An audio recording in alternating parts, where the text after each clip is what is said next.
So, the World Cup is basically a 2-game match, and then you advance if you win the match.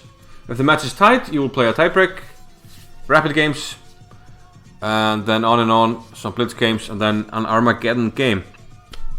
So the first round sees, we have 128 players, and the first round has the number 1 seed against the bottom seed, number 128. So in this case, Mr. Shaun Press was the bottom seed,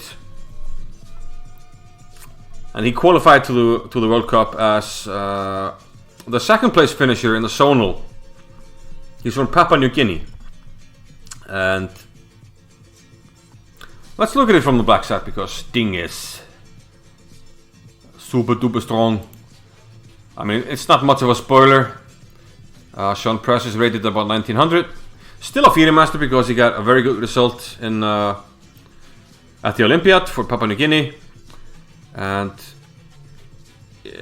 some FIDE titles are given out like that in big international tournaments. If you have a really good score, I think it's like 75%.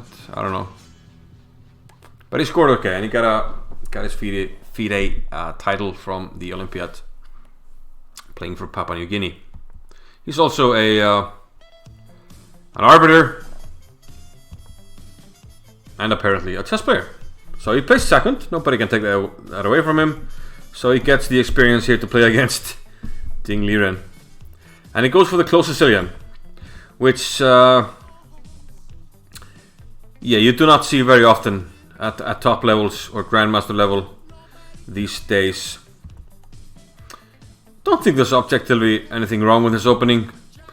Spassky used to play this with white. Some famous games between Spassky and Geller with black. And this is one of the more established plans for black, to go rook b8 and b5 quite quickly.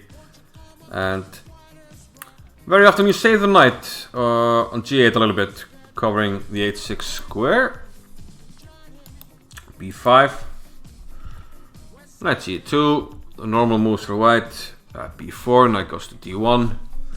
Usually white will castle, play c3, try to expand.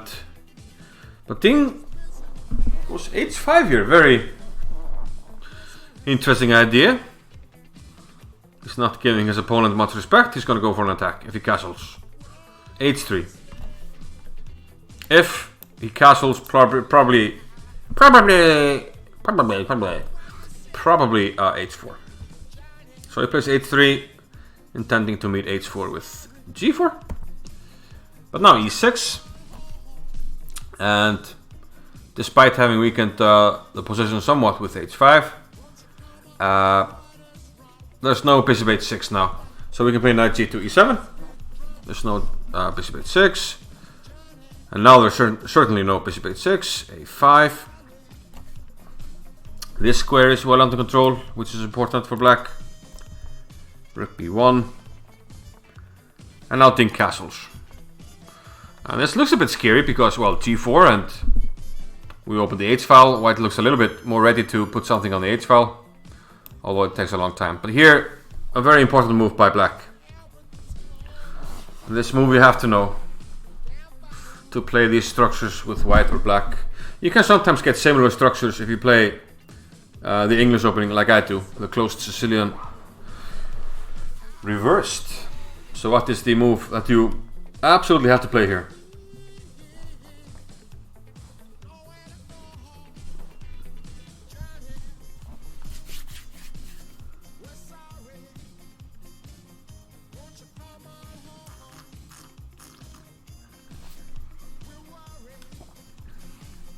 Won't you come on? What is wrong in my life? Every night. Somebody? Nobody?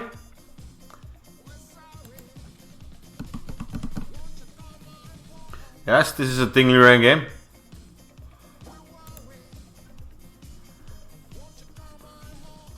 f5, by the way.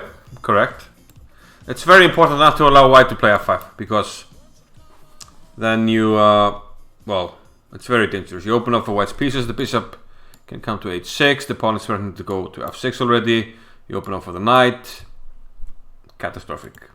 So f5 sort of blunts white's pieces. Now this pawn is stuck here. That means that this battery is kind of useless here. Let's see. There's an old rule by Turetsky to take with the opposite pawn, but Ding didn't do that here. He takes f5 and he took back with the e pawn. g5 and bishop e6. I just briefly looked at this game earlier. One of the few games I've actually seen, so the others that we'll look at I actually haven't seen.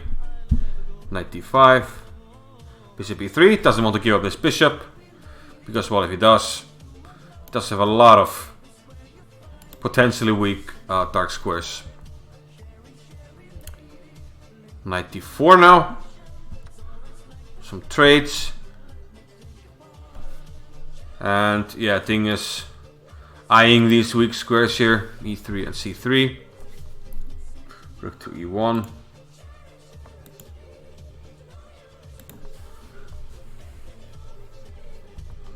Knight b2, trying to reroute the knight, but now comes a very strong move by Ding, I think. I mean, I haven't checked it with an engine, but you can kind of trust Ding to to find the good ideas. And he gives up a pawn here, but gets an absolute monster bishop.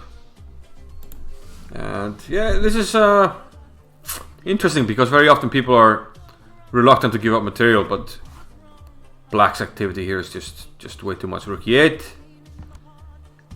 captures, queen b6 check, and now the king is slightly dodgy on the h file. If we were able to at some stage organize a check there.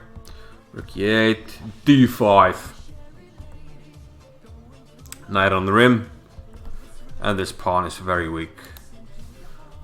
Now Ding reroutes the bishop, attacking this weak pawn, and was one pawn drops, another one drops, and Black is just completely in control. And yeah, not surprisingly, White was completely tied down in this game and didn't have much of a chance. And now the final move, which is quite cool, utilizing the whole board, Kasparovian move, if you will.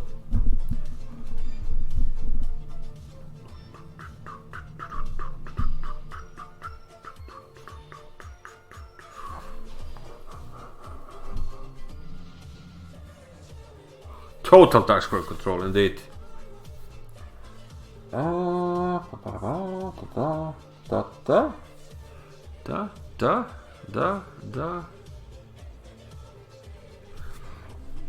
He did play queen h8, pretty nice move. And White resigned. Of course, if he goes here, there's going to be a check. Actually, I haven't realized what happens here. I'm thinking, does he go rook e1 here? Might be too much. Might not need that. I mean, this could be a move. This might be a move. It's just an idea. Can't play rook here. Have to play the king. I'll give you a check.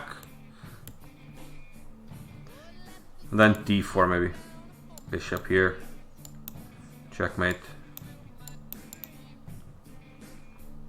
One idea. Yeah, this should work. Because if you don't move the knight, I take it and take on f2. Yeah, queen h8 faster, exactly. Okay, so this was board 1, Ding Liren against Shaun Press.